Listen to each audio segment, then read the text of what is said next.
দেখুন, অনেক সময় এরকমটি হয়ে থাকে, আপনি মন্দিরে গেছেন, প্রার্থনা করছেন, পুজো করছেন, প্রণাম করছেন, কোনো মনস্কামনা জানাচ্ছেন, ঠিক সেই মুহূর্তে মন্দিরের যে ঘন্টাটি আছে তা বেজে উঠল।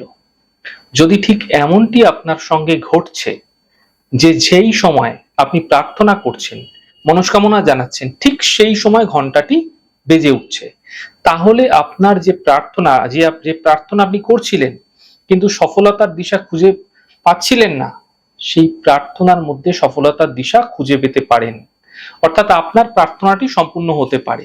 যদি এমনটি আপনার ক্ষেত্রে হচ্ছে, তাহলে সামান্য প্রয়াস, সামান্য চেষ্টা করে কিন্তু আপনারা সফলতার রাস্তায় হেঁটে চলে যেতে পারেন। এরকম অবস্থা থেকে কখনোই আপনারা পিছপা হবেন না। এরকম ধরনের শুভ সংকেতের ক্ষেত্রে সর্বদা প্রয়াস, সর্বদা চেষ্টা চালিয়ে যাওয়া উচিত। তাহলে নিশ্চিতভাবে আপনি আপনার মনস্কামনা বা আপনি আপনার স্থির লক্ষ্যে অবশ্যই এগিয়ে যেতে পারবেন।